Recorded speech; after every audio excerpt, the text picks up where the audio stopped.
Hello everyone, happy weekend. Christine here. Thanks for checking out this video. Let's see, I believe I'm on day 63, I think, of the 77-day video challenge. I'm almost there.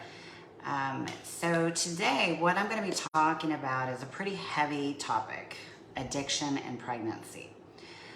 So over the last, I guess I'm on part 8 today. So over the last 7 videos I've done, I have been talking about my story, starting all the way from the very beginning. And in my last video, I finally got into where I talked about how my addiction to tramadol, prescription pain pills, was an issue. I was functioning, but I was also a drug addict. And then I got pregnant. So just a really quick recap, just in case you haven't watched the other videos. In the year 2000 is when I tried my first pain pill, which was tramadol, also known as Ultrium. Then in 2004 is when I became a full-blown functioning drug addict. So I was taking the pills every day. I was addicted to them. However, I was still functioning like I was going to work. I was acting like a normal person. Nobody knew because I didn't tell anyone, except I knew, and I was dying on the inside. Then in 2007 is when we got pregnant with our first son. I talked in my last video how I was terrified because of the amount of pain pills I was taking. And so at that time, I decided to not tell anyone about my problem, but I did, and I was able to taper down on those pills during my first trimester.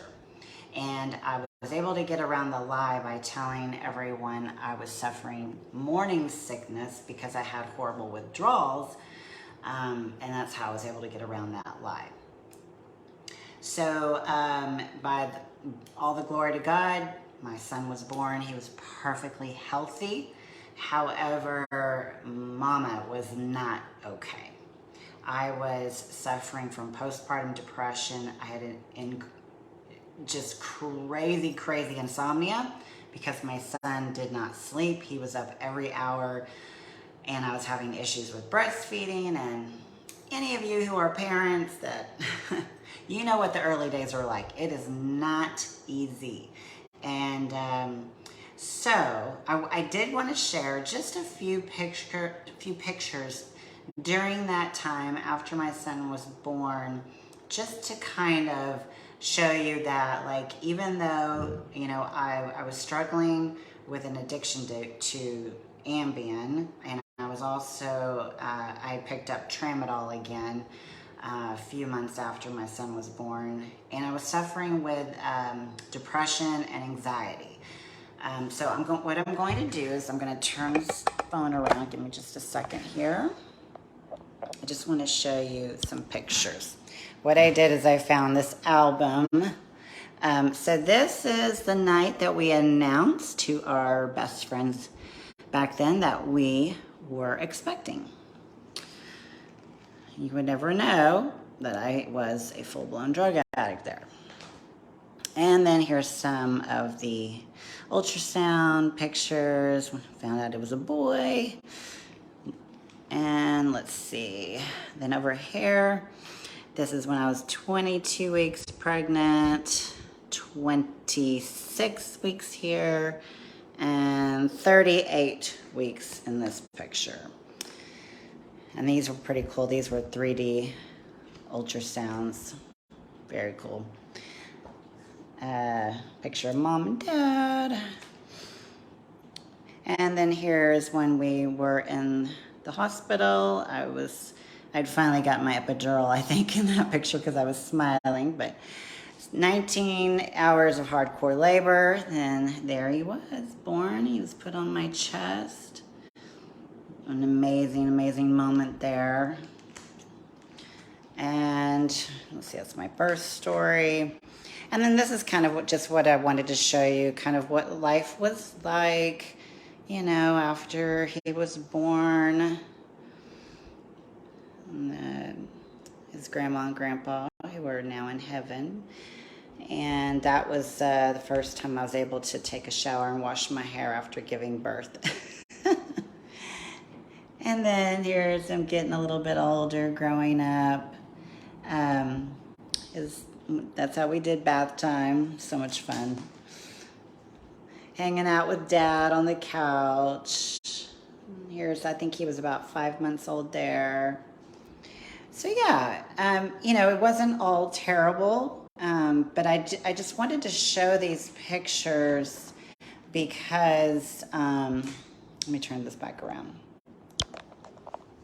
Okay, let's put this back. I wanted to show those pictures because addiction doesn't mean that it's someone, this is how I used to think it was.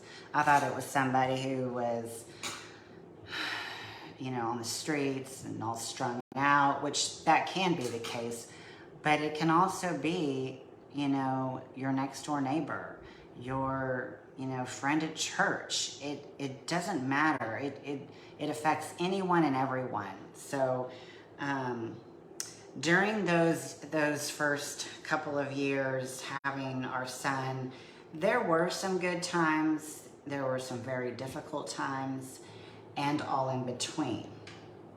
Now, during my pregnancy, or excuse me, after my son was born, I was able to function. I was able to take really good care of my son and helped my husband build his business that he still has today. It's a car business.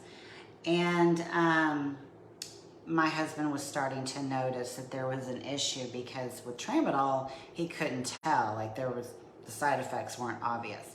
But with Ambien, it was pretty obvious. I would slur my speech. I would forget the conversations we had because amnesia gives me total amnesia. Don't remember anything.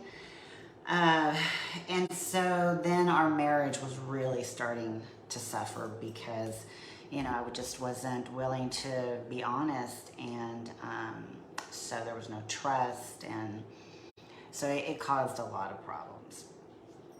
So now what I want to talk about is, so in 2009, we found out we were pregnant again with our second son.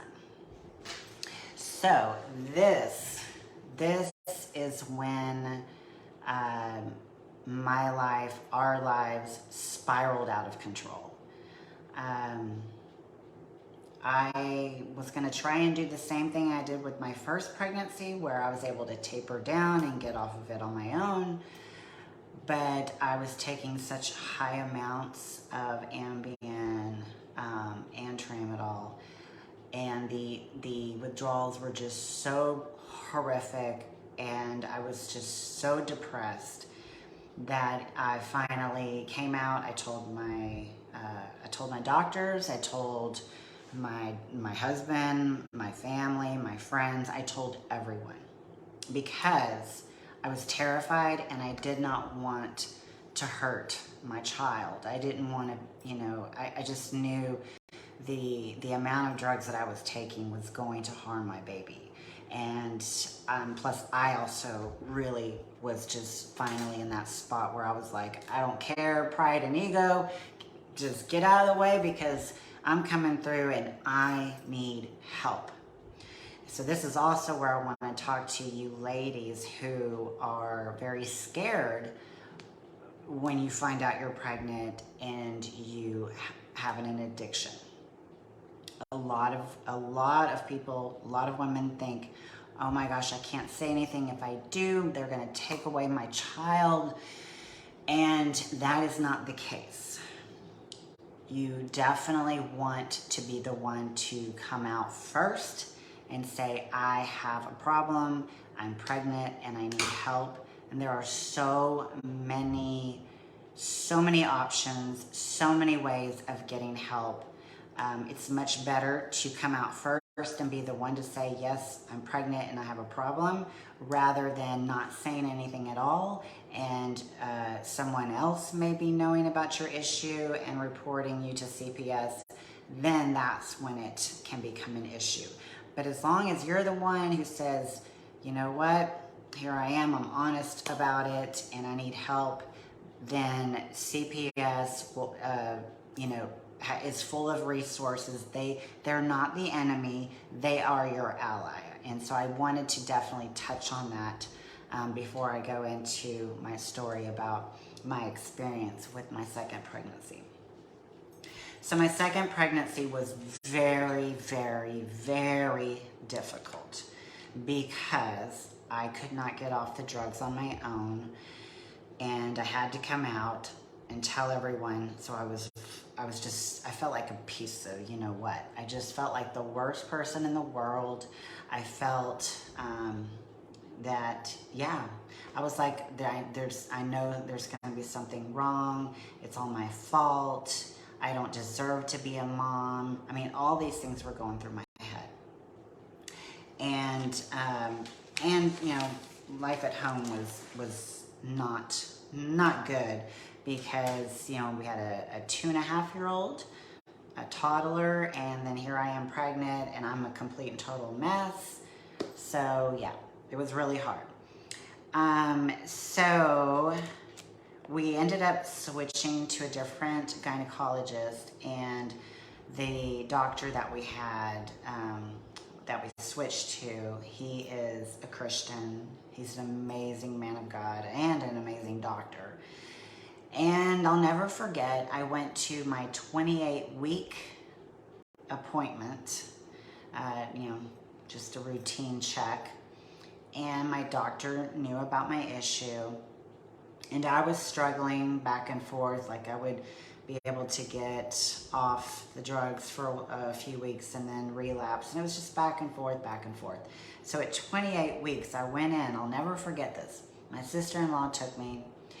We went in there, and my doctor took his hands and he put them on my stomach, and he prayed that not one drug would touch my baby's body, and that my baby would be completely healthy, whole, no issues whatsoever. I will never forget that day. I had, the Holy Spirit was just so, whew, I've got chills right now just talking about it.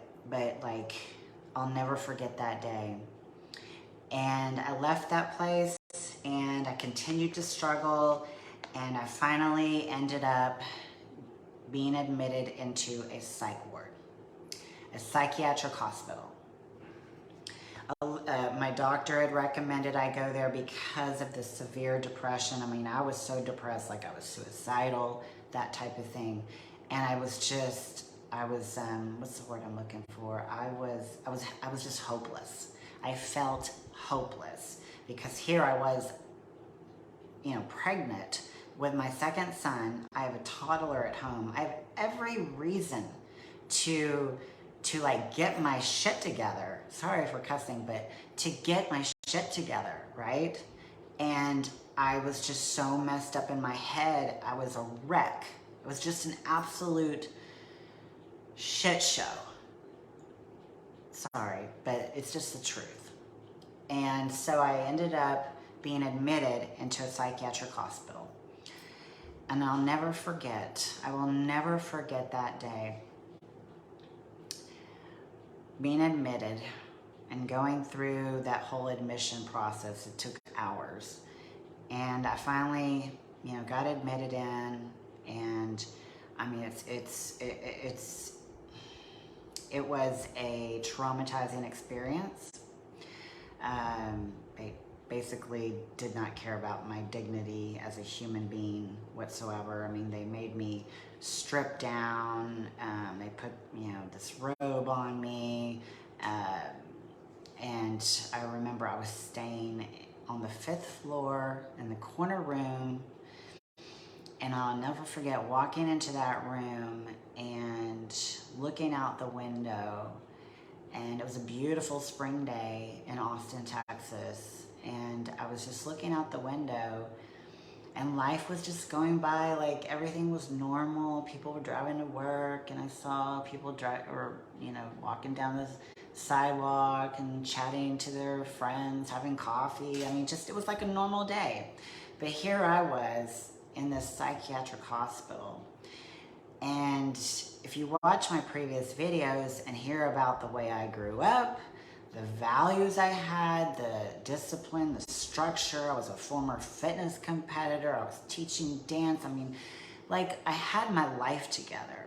And here I was in this room at a psychiatric hospital, pregnant, addicted to drugs, depressed, suicidal, and I was like, how did I get here?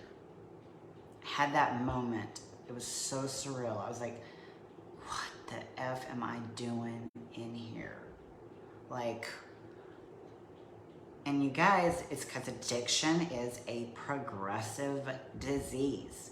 It started off with, one tramadol every now and then at dinner time with a glass of wine. And then a few years after that, it progressed into taking them every day just to get through my work day. Then it progressed into being introduced to Ambien to help me with my insomnia. And then that drug that's the one that really brought me down. And it got so bad that here I was pregnant and not able to get off these pills on my own, and in a psychiatric hospital because I'm suicidal. I don't want to live. I feel like a piece of crap mom, and I feel hopeless. That is where I was at. I got out of that psychiatric hospital, I think about a week later.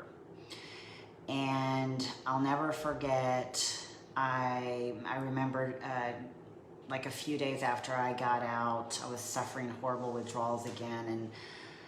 And I remember going and picking up this last prescription I had at Walmart. I remember I had, and like I took almost the whole bottle.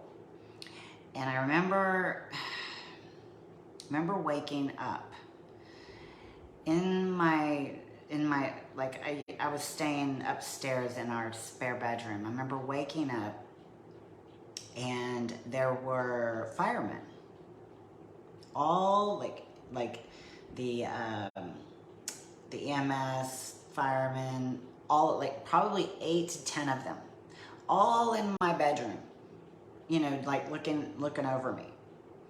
And oh God, that was one humbling moment, let me tell you. Because here I was, just a mess. I'm in my my house robe, which is just a raggedy house robe I had.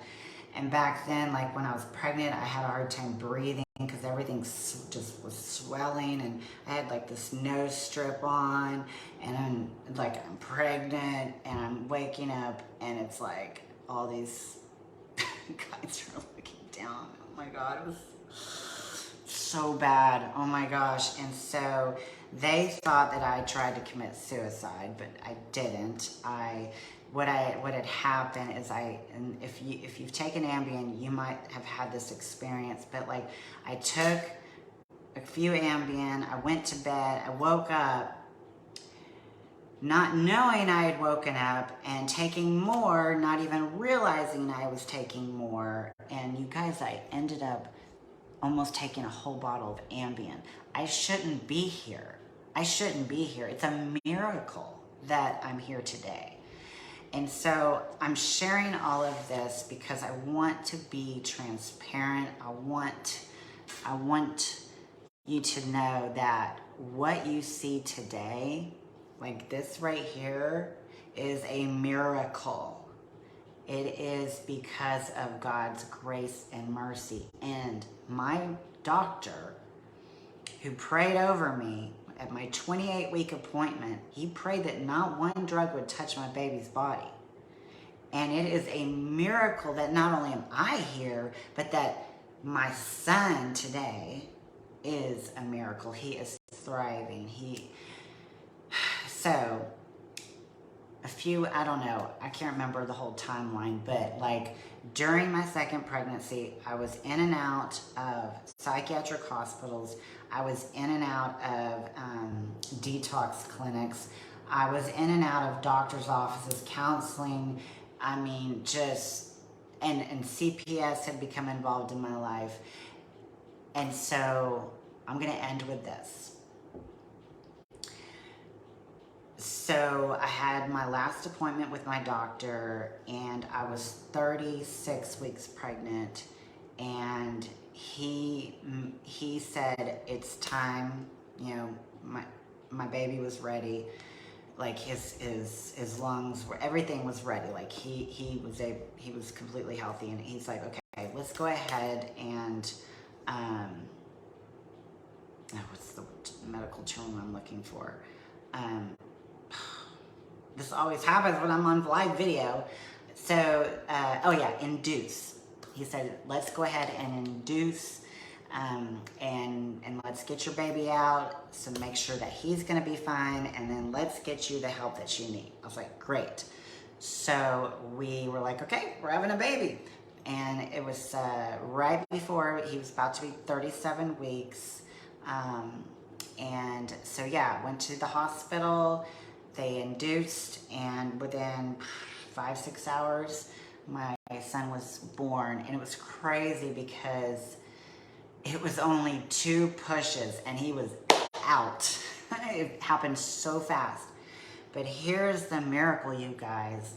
Not one issue, not one problem with my baby. Not one. He was perfectly healthy. Perfectly healthy. And all I have to say to that is God. God was in control. God knew my heart. He knew. And I was praying. I had so many family members praying. I had so many friends praying. I had just a prayer team, basically. And so my son was born, and by the grace of God, he was completely fine. And to this day, my son is thriving, and he is amazing. But what I'm going to talk about next, not today, but in my next video, I'm going to talk about the journey. The journey from after he was born, and the process that I had to go through to get my life together and to be the mom that my boys needed. And it was not overnight at all. I wish it was. But basically for the next 2 years, it was back and forth, back and forth. You know, I'd be sober for a few months and relapse. Sober for a few months, relapse. And so, yeah, I think I've shared enough heavy stuff for now. But I really, again, I'm going to put a link in the comments. I found a really good one, because a lot of women are very scared if they have an addiction problem and they find out they're pregnant. They're like, oh, I can't tell anybody because, you know, they're going to take my child away from me. And that's not the case necessarily. If you're the one to come forward first and say, I'm pregnant and I have a problem, I promise you there's so much help out there. So I'm going to put this link in the chat in case you're interested.